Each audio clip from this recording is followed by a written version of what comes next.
e abrir a sua Bíblia no livro de Josué.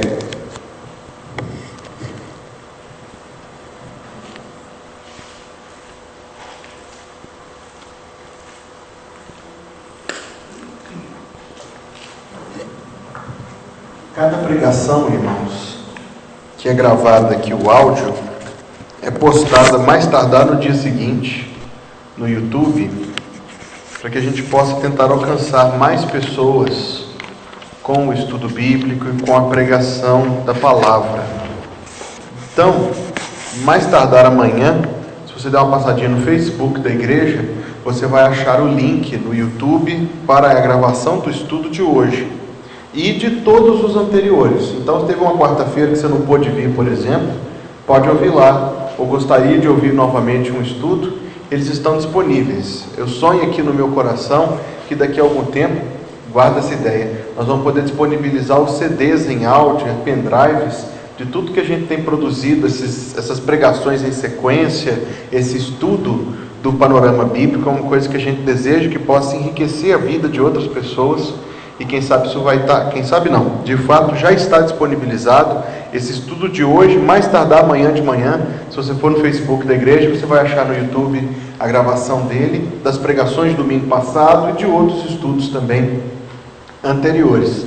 Domingo que vem, se Deus permitir, se o Senhor não me levar ou não nos levar, ou não vier nos buscar, estarei aqui de manhã trazendo uma mensagem pelo Dia da Bíblia. Já chegou, viu, minha gente? O Dia da Bíblia, o segundo domingo de dezembro. Aliás, eu vi uma imagem na internet essa semana, eu achei muito divertida. No calendário, no dia 1º de janeiro, aí o calendário tinha um rostinho assim, aí ele espirrou, as páginas saíram todas, chegou dezembro, onde nós já estamos agora, para falar da velocidade da passagem desse ano. E à noite tem musical do coro juvenil, vai ser uma coisa linda e Deus vai abençoar muito. As músicas que estão sendo preparadas, a regente que está se preparando para isso, e nós louvamos a Deus pela sua vida, viu, irmão? E de forma muito especial, o pastor vai pregar domingo que vem sobre a multiplicação dos pães e dos peixes, que é o 4º milagre relatado no Evangelho de João. Mas hoje, Josué. Quem escreveu o livro de Josué? Pois é. Como é que ele escreveu a própria morte no final?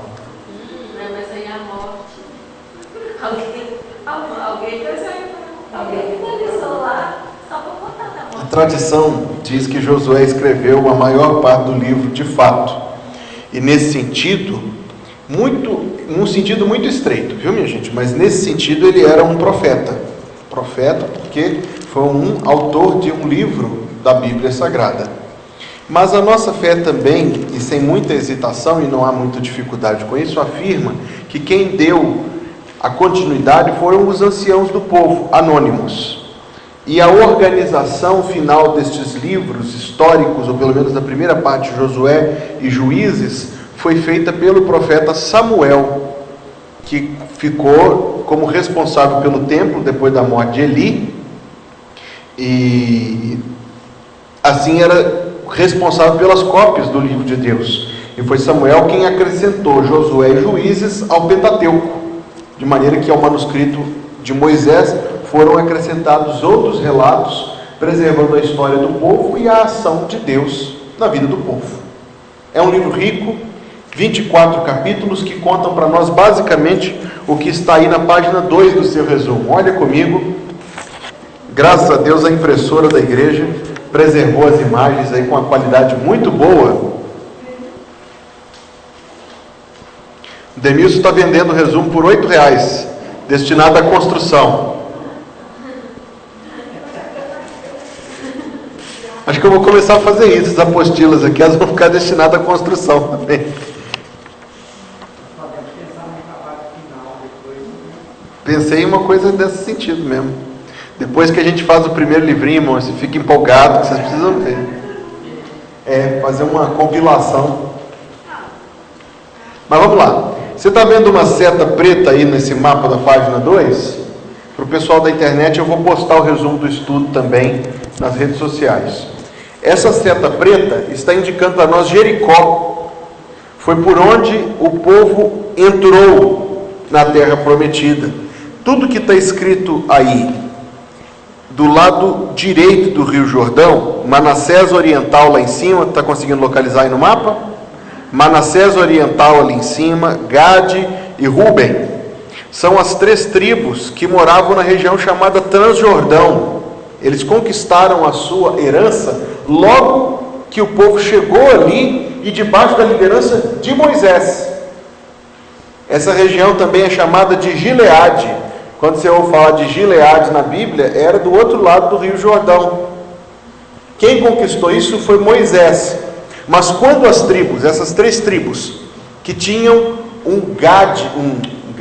que tinham gado em maior número, pediram a Moisés que fosse alocado para eles aquela terra, porque era uma terra mais ampla.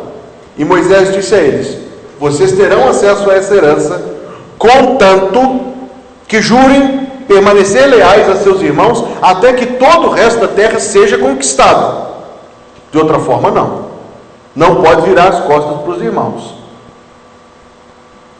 Como todo livro da Bíblia que a gente lê, a gente logo alimenta a nossa fé dos fatos, do ser de Deus, do agir de Deus e das lições profundas, dos princípios espirituais que a Bíblia está repleta para edificar a fé dos crentes. O que a gente já aprendeu aqui? Não podemos virar as costas para os irmãos. Nunca. Mas nós vamos falar disso mais adiante. A seta preta, eu digo de novo, mostra onde eles passaram.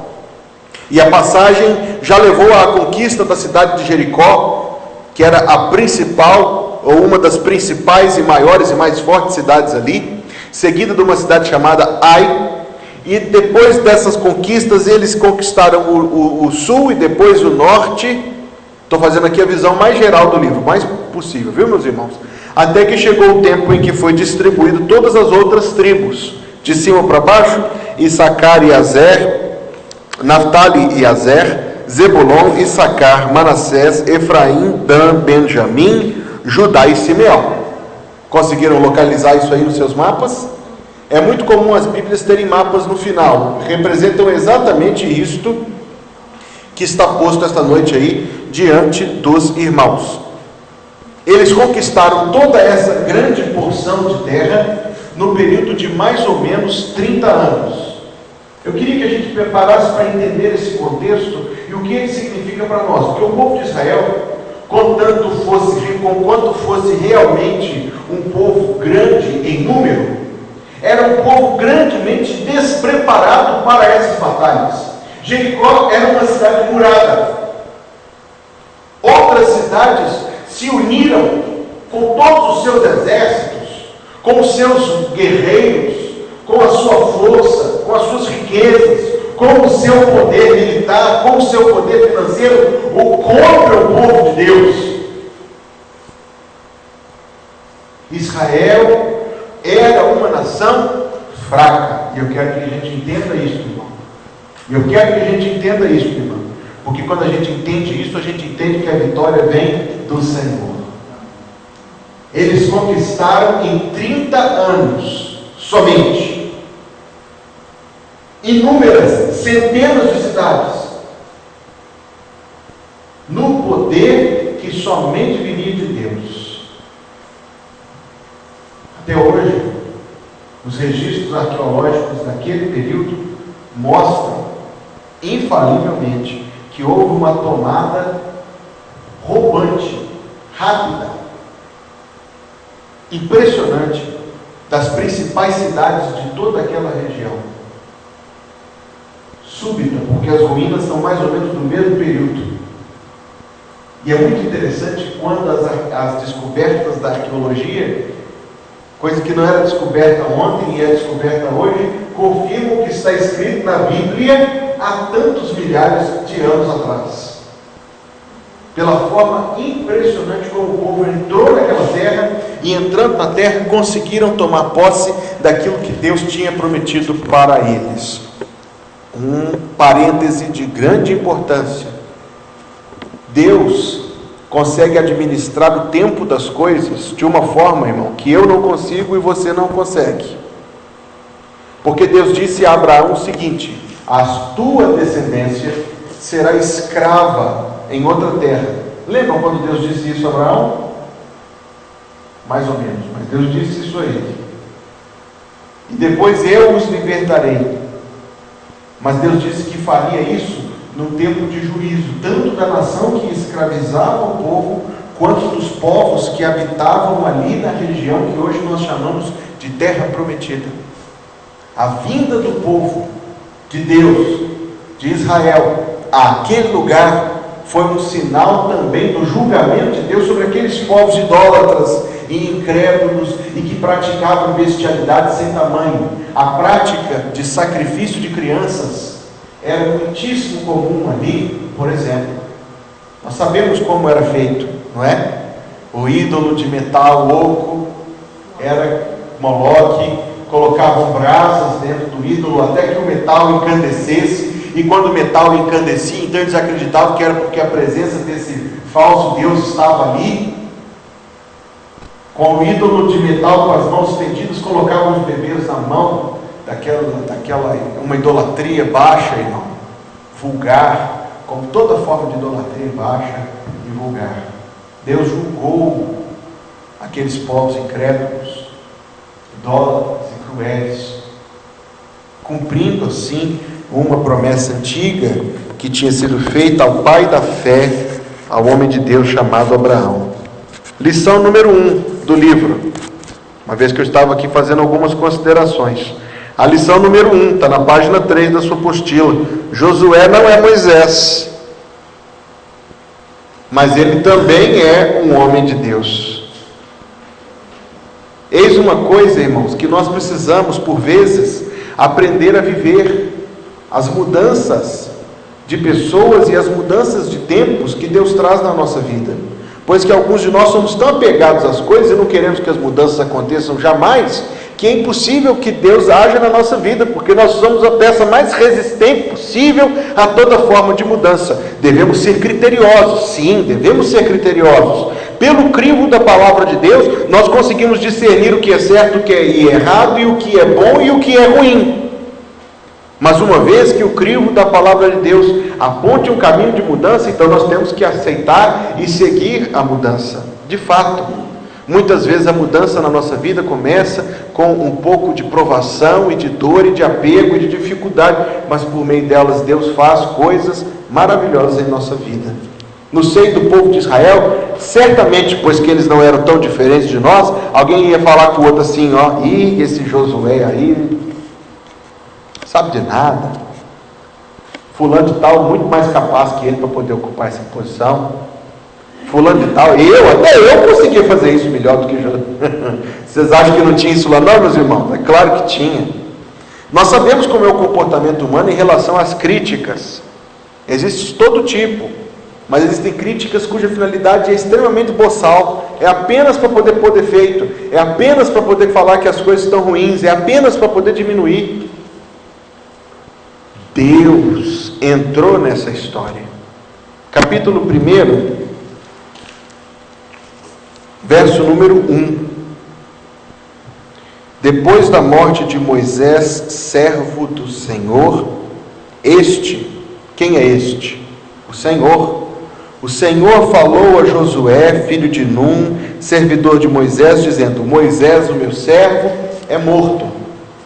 Dispõe-te agora, passa este Jordão, tu e todo este povo, à terra que eu dou aos filhos de Israel. Mas quem que escolhe? É Deus. Qualquer outro que se atrevesse a ocupar aquela posição seria fulminantemente julgado por Deus. Pois que algumas pessoas pensam que a posição de liderança é uma posição de benefício, de conforto, de privilégio. A Bíblia diz, meus irmãos, não sejais muitos de vós mestres, sabendo que haveremos de receber maior juízo. Não é uma posição de privilégio, pelo contrário, é uma posição de serviço, é uma posição de trabalho, é uma posição de fazer concessões constantemente para poder alcançar os propósitos obviamente, fazer concessões dentro dos critérios da Bíblia, mas fazer concessões sim, de nosso tempo, de nossa preferência, para que possamos unir forças do povo e alcançar os propósitos de Deus. Isso é uma coisa que precisa ser entendida, pois que por vez por outra o nosso coração é propício a praticar coisas tão mesquinhas e vaidades assim tão pequenas, que perdemos de vista o quanto que nossas ações pequenas e mesquinhas, comprometem a grande obra de Deus. De fato, se o povo tivesse feito um pregão ali, dito quem quer liderar, ia aparecer bastante gente, ia aparecer muitos candidatos. É preciso que a escolha seja do Senhor. Ninguém pode se atrever com as coisas de Deus. É Deus quem as faz, é Deus quem dirige, é Deus quem governa, é Deus quem opera. Deus falou com Josué: vai, verso número 6, ele falou: ser forte e corajoso. Quantos anos tinha Josué?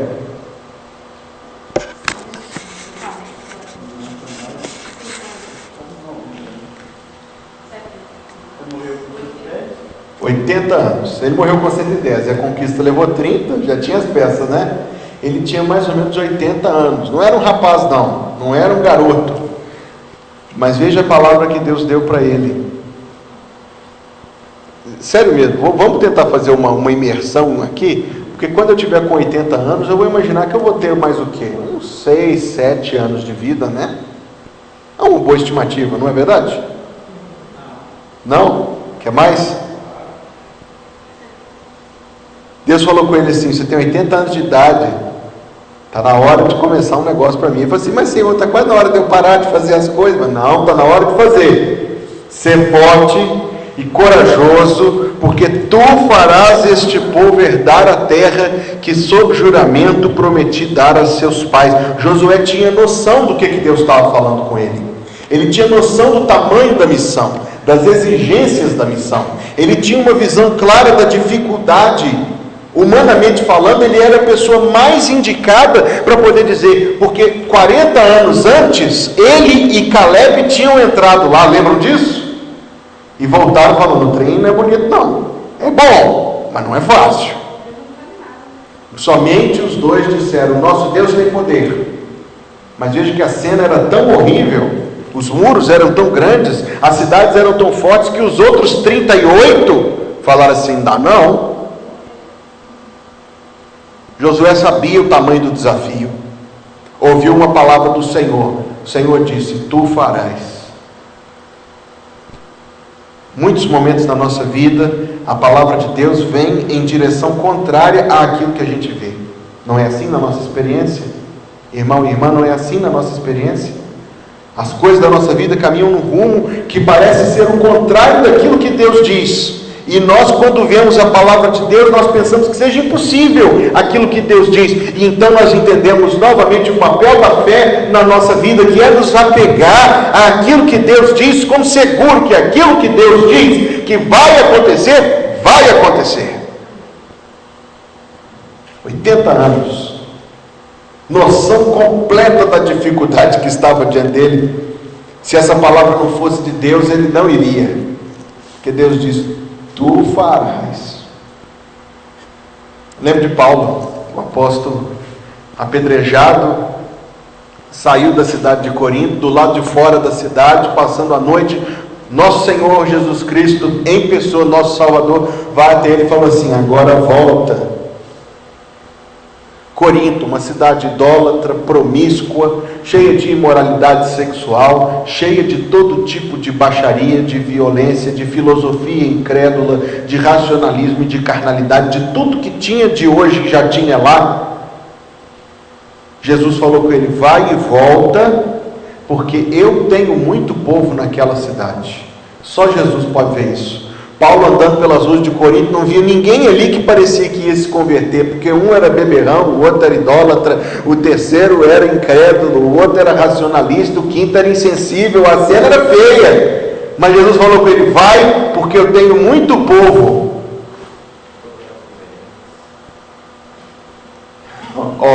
Minha gente, ele começou a evangelizar pelos cruzeirenses. Mas se vocês têm um coração elevado, E de fato, pela obediência de Paulo àquela palavra, nasceu uma igreja que nós sabemos que teve lá os seus percalços por causa da primeira carta, mas que foi sem dúvida nenhuma uma das igrejas mais fortes do Novo Testamento. Foi a igreja da cidade de Corinto. Esta é uma relação que nós temos de aprender a fazer? Entre o que vemos e entre o que cremos, a fé nos levará a seguir sempre a vontade de Deus. Muitas vezes na nossa vida, aquilo que a gente crê é colocado à prova pela circunstância que a gente vive. Felizes de nós, quando a gente segue o caminho da fé, que Deus contempla, que Deus abençoa. 30 anos depois, Josué olhou para trás e falou assim: Deus, só o Senhor mesmo, só o Senhor para fazer uma coisa dessa. E fez. Então, ai, mas não lembro. Falei. Amanhã você escuta a gravação. Por isso que eu gravo. Vamos lá. Então Deus fez algo notável. Depois que Deus falou assim com Josué, Deus mandou Josué preparar o povo. Preparar o povo. O que era preparar-se para aquilo? Ele falou lá no capítulo 3: santificai-vos.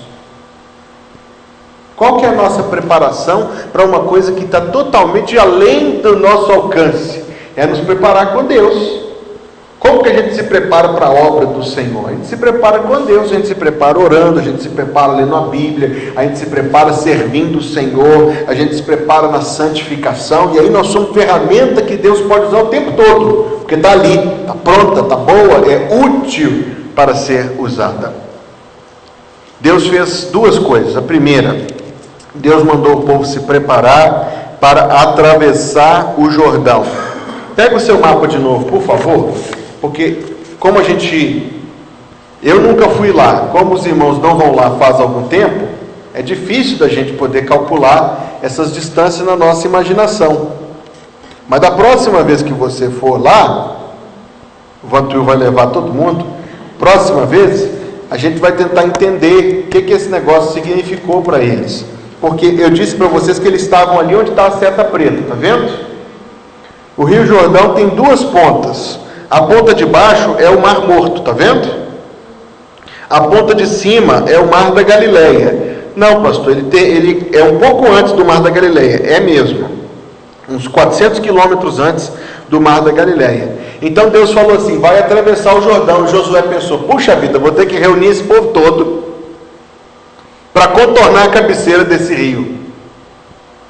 Uma viagem longa, cansativa, perigosa. Deus sabia que era perigosa, Deus sabia que era cansativa, e aí Deus fez um negócio extraordinário. Capítulo 3.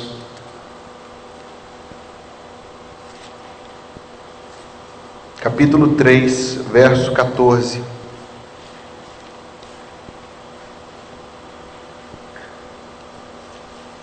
Eu preciso voltar no 5 rapidinho. Capítulo 3, verso 5. Disse Josué ao povo: santificai-vos, porque amanhã o Senhor fará maravilhas no meio de vós. Aí lá no 14 acontece o seguinte: tendo partido o povo das suas tendas para passar o Jordão, levando os sacerdotes a arca da aliança diante do povo. O que aconteceu no 15, minha gente? Quando levavam a arca, chegaram até o Jordão, e os seus pés se molharam na borda das águas, porque o Jordão transbordava sobre todas as suas ribanceiras nos dias da cega. O que diz o 16? Pararam-se as águas que vinham de cima, levantaram-se num montão, e muito longe da cidade de Adã, que fica do lado de Sartã, aí a gente já está um pouco longe para nós. Porém os sacerdotes, 17, que levavam a arca do Senhor, pararam firmes no meio do Jordão, e todo Israel passou a pé enxuto, atravessando o Jordão. Deus operou esse milagre. A geração anterior tinha passado pelo Mar Vermelho, a geração seguinte atravessou o Jordão. Da mesma forma como Deus fez uma coisa, Deus fez a outra. Olha a imagem aí na página 3 da sua apostila, tão bonita. Os sacerdotes parados no meio, sustentando a arca da aliança, e o povo passando. Eles tiraram algumas pedras no ombro, está vendo? Porque Josué mandou construir um memorial logo em seguida, para que as gerações seguintes não se esquecessem de que Deus fez aquilo. Sabe que Deus abriu o Jordão mais 2 vezes depois disso, né? Uma para Elias ir com Eliseu de ida, e outra para Eliseu voltar sozinho na volta. Mas bem, quando a gente chega em Reis, a gente chega nessa parte do estudo. E então Deus mandou o povo levar essas arcas. Isso tem significado para nós, meus irmãos. A primeira coisa, pela fé e pela obediência. Ouça isto. Pela fé e pela obediência, o povo de Deus alcança grandes vitórias. A desobediência é um atalho que custa muito caro. A obediência e a fé são a porta de entrada na nossa vida, das bênçãos do céu e da vontade de Deus, daquilo que Deus tem para nós. Ninguém chega a lugar nenhum desobedecendo o Senhor. Ninguém alcança bênção nenhuma fazendo aquilo que é contra a vontade do Senhor. Mas quando a gente faz a vontade de Deus, obedecendo e confiando no nosso Senhor, a gente alcança mesmo. O mar abre, o rio abre, a mão de Deus age de forma extraordinária. E sabe por quê, minha gente? Eu digo de novo, porque as coisas que Deus faz são grandiosas no passado e são grandiosas hoje. A conversão de uma pessoa é uma coisa grandiosa. Para mim, uma alma se converter, para mim não, para todos nós, eu tenho certeza, uma alma se converter é um milagre muito maior do que um rio se abrir, meu irmão.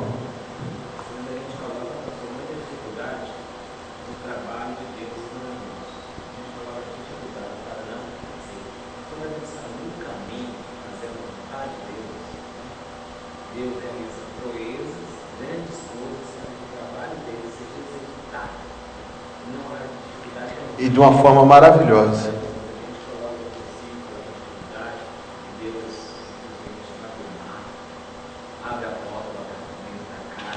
E faz as coisas acontecerem. Esse é o nosso Deus, minha gente. Esse é o nosso Deus. E como a gente alcança essas coisas? Crendo e obedecendo. Crer e observar tudo quanto ordenar. O fiel obedece ao que Cristo mandar. E eu digo mais para os irmãos, ao longo da nossa vida, Deus vai colocando esses sinais de que Ele faz essas coisas, porque Deus sabe que a gente é falho, então Ele coloca algumas formas especiais de agir na nossa vida, para que a gente se lembre. As pedras que Josué mandou tirar, em certa medida eram isso, porque as gerações futuras iam passar, e no capítulo 4... é o verso número. Olha só, capítulo 4, verso número 6. Para que isto seja por sinal entre vós, e quando vossos filhos no futuro perguntarem, dizendo: que significam estas pedras? Então lhes direis que as águas do Jordão foram cortadas diante da arca da aliança do Senhor. Em passando ela, foram as águas do Jordão cortadas. Estas pedras serão para sempre, por memorial aos filhos de Israel. Deus coloca na nossa vida algumas coisas especiais, sinais, emblemas, para que a nossa fé, ao contemplar essas coisas, possa se lembrar, possa dar um start na nossa memória quanto às coisas de Deus, e no tempo presente a gente consegue alcançar de novo a força da fé que nos ajuda a seguir adiante. É por isso que uma vez por mês a gente celebra a ceia do Senhor, e de vez em quando eu fico pensando assim, será que devia ser menos vezes? Será que devia ser uma vez a cada 2 meses, para poder, não sei, indagações que a gente fica dentro da cabeça. Mas a gente celebra uma vez por mês, porque a gente sabe o que significa. O que o pão significa? O que o pão significa? Corpo. Há inúmeras formas que isso significa para nós, quando a gente participa da ceia do Senhor. No coração de cada crente, o Espírito Santo fala de forma diferente. Muitas vezes eu participei da ceia do Senhor, e ao comer do pão, eu pensei no corpo de Jesus, porque Deus se humilhou a esse ponto, e a humildade de Deus é exemplo para nós. e um caminho que a gente deve seguir de serviço e de abnegação e de generosidade, de altruísmo. Tudo isso estava ali naquele pãozinho. Outras vezes, quando a gente fica mais para baixo, e a gente come do pão e lembra do limite que o amor de Deus ultrapassou pela nossa salvação, e a gente se sente muito amado no céu. Se eu passasse aqui à noite pensando com os irmãos em quantas coisas a gente pode pensar, pelo comer do pão, a gente ia passar aqui a noite inteira e muitas mais coisas a gente poderia dizer. O que o cálice significa? O sangue de Cristo, o sangue da nova aliança. Este cálice é a nova aliança no meu sangue. Porque primeiro de tudo a ceia, a Bíblia diz, é precedida de autoexame. A Bíblia diz, examine-se o homem a si mesmo, e a minha consciência me acusa e tira a minha paz. Mas quando eu me lembro do sangue de Jesus derramado na cruz, eu tenho paz de novo. Eu lembro, eu sou alguém que Deus perdoou. E aí vem 1 João 3,20, se o nosso coração nos acusa, Deus é maior que o nosso coração e sabe de todas as coisas.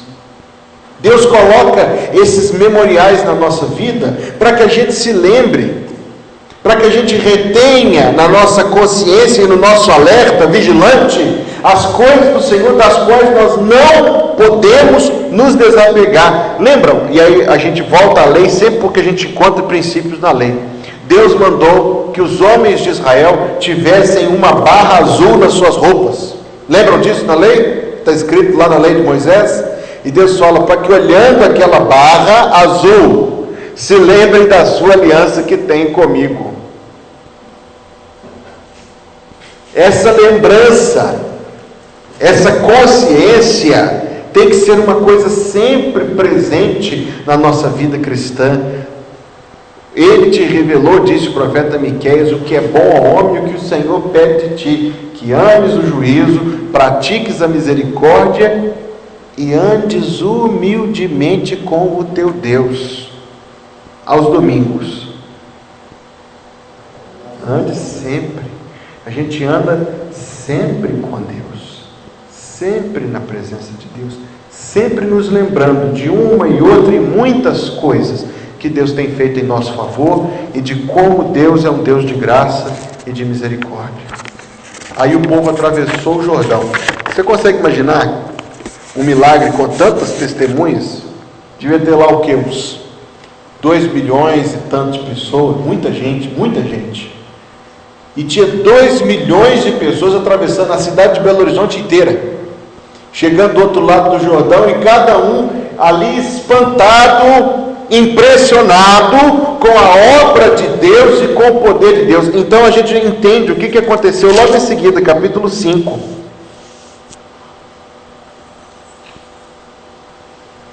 Imediatamente que o povo atravessou o Jordão, edificaram aquelas colunas memoriais de pedra, para não se esquecer nem eles nem as gerações seguintes daquilo que Deus tinha feito de forma grandiosa. Mas eles ficaram tão impressionados com aquilo que Deus tinha feito, que eles tinham que responder a Deus de alguma forma. Então no capítulo 5, os homens do povo, cerca de 600 mil homens, tomaram uma decisão, que era fazer a circuncisão.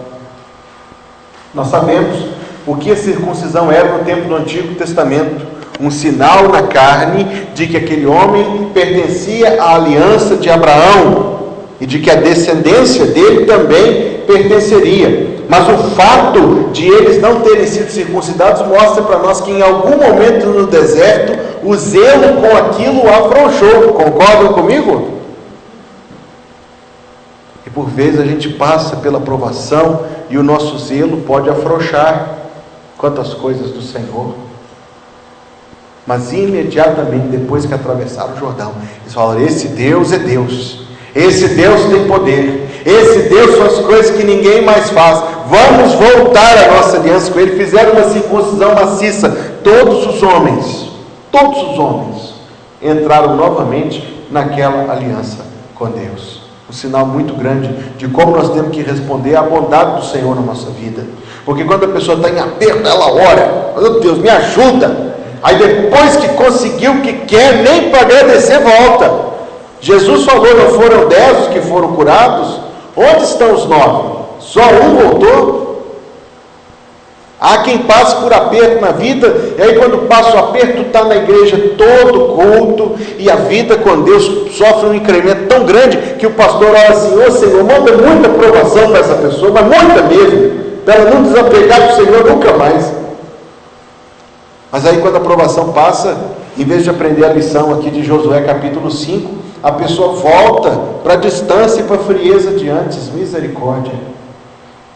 Se a provação nos faz buscar o Senhor, a resposta de oração deve fazer-nos buscar ainda mais e voltar com intensidade maior do que antes ao nosso zelo pelas coisas de Deus. Tanto é que depois dessa circuncisão, capítulo 5, verso 10, os filhos de Israel estavam acampados em Gilgal e celebraram Páscoa. Ó irmão e irmã, será que o nosso coração consegue perceber quão profundo foi esse momento na vida do povo? Eles ainda não tinham alcançado a sua terra prometida. Eles estavam do outro lado do Jordão de fato, mas ainda estavam acampando em tendas. Eles ainda estavam numa condição de grande fragilidade, mas eles disseram assim: não, nós vamos celebrar a Páscoa do Senhor. Nós vamos nos lembrar de que Deus nos libertou. Em que tempo, em que dia da semana a gente agradece a Deus por nos ter salvo? Todo dia. Todo dia, todo dia, todo dia, a gente agradece a Deus que nos tirou do Egito também, da condenação, da morte e da escravidão ao pecado. Eles mostraram quão alertas, quão dispostos eles estavam em voltar para Deus ao celebrar da Páscoa. Olha o que aconteceu no verso 12. No dia imediato, não vamos ler o texto, 10, 11, 12.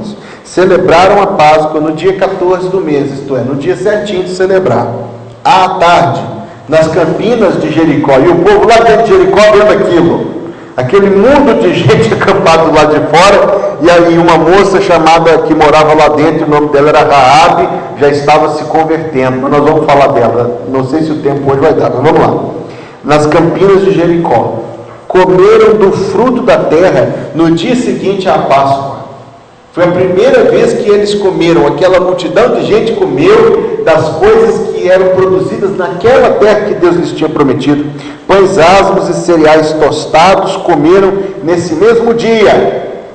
E no dia imediato, depois que comeram o produto da terra, cessou o maná. Quantos anos? A gente já nem falava de maná na Bíblia, fazia quantos capítulos, hein? Mas estava lá todo dia Deus mandava. Todo dia Deus mandava, mas no dia em que Deus já tinha dado para eles outra coisa, outra provisão, a fidelidade de Deus é extraordinária, ilimitada. Deus é fiel, permanece fiel, sempre será fiel. Deus sempre vai sustentar aquele povo que pertence a Ele, pelas vias mais extraordinárias muitas vezes. Deus sempre, Deus vai sustentar o seu povo. Eu sei que vocês já conhecem, mas é porque o meu coração está gritando aqui para eu mencionar isso. Mas aquela história famosa de George Miller, um homem de Deus, que tinha um orfanato, 10 mil crianças. Nós sabemos o que aconteceu, não sabemos? E não tinha café da manhã para ninguém lá. Ninguém. E aí o pastor disse: nós vamos orar ao Senhor. E oraram agradecendo pelo café da manhã que Deus estava mandando. Olha que fé! Imagina você com aquele tanto de criança com fome, olhando para você. E enquanto eles oravam, vocês lembram o que aconteceu? O carro quebrou, e para não perder a entrega, mandaram estar lá no orfanato. Deus sustenta o seu povo de forma maravilhosa. Bendito seja o nome do Senhor. Amém, minha gente? Amém. 13. capítulo 5, verso 13, acontece este que é o episódio central do livro de Josué. E não é tão notado, mas é o episódio, é mais central do que as muralhas de Jericó, no capítulo seguinte. Capítulo 5, verso 13. Estando Josué ao pé de Jericó. O que Josué estava fazendo, hein, gente? Ele foi lá, 80 anos de idade, apoiado no cajado, olhou para aquela cidade toda, falou assim: meu Deus do céu, como é que o Senhor vai fazer alguma coisa aqui? Ele diz, que o Senhor vai fazer alguma coisa, eu sei, mas eu quero saber como. Então ele estava olhando para aquele desafio. Ele estava diante de um povo inimigo muito mais forte do que ele. O povo que habitava numa cidade murada, e o texto anterior nos diz que tinha sido o tempo da colheita. Então nem para sitiar a cidade Israel daria conta, porque lá dentro tinha mais comida do que do lado de fora. Ele estava diante de um desafio tão grande. As ruínas de Jericó mostram que ela era uma cidade no alto de uma montanha, com duas muralhas todas muito grandes. A muralha que rodeava a cidade ficava na parte alta da montanha, e a muralha que rodeava a parte baixa ficava no pé da montanha. Então você tinha uma muralha, uma montanha e outra muralha. Ele olhando aquilo, levantou os olhos, verso 13, e olhou, e eis que se achava em pé diante dele um homem, que trazia na mão uma espada nua. Chegou-se a Josué se chegou a esse e disse: és tu dos nossos ou dos nossos adversários? E respondeu ele: não, sou príncipe do exército do Senhor. A quem pertence esse título? De fato, o que aconteceu ali foi aquilo que na teologia se chama de cristofania. Uma cristofania, uma manifestação de Cristo antes da sua encarnação. Ele disse: eu sou o príncipe do exército do Senhor e acabo de chegar. A prova de que era Deus é que Josué se prostrou com o rosto em terra e o adorou. E nós sabemos que os anjos não aceitam adoração. Quando João, um homem muito experiente, então a gente consegue imaginar que os anjos são seres realmente impressionantes. Quando João se prostrou diante de um anjo, o anjo levantou e falou: não faças isso, que eu sou conservo teu, adora a Deus. Esse príncipe do exército recebeu adoração porque é Deus, porque é o Senhor Jesus. Um anjo não aceita adoração, mas o príncipe do exército, o Senhor Jesus, aceita. Josué o adorou e disse: que diz meu Senhor ao seu servo? Que encontro grandioso com Deus, que encontro maravilhoso com Deus. A presença de Deus nos visitará de forma especial, de tempos em tempos na nossa vida, de forma muito especial, para que a gente anime a nossa fé e prossiga adiante nas lutas que estamos atravessando. O Senhor Deus soube tudo o que se passava no coração de Josué ali, naquelas lutas tão grandes,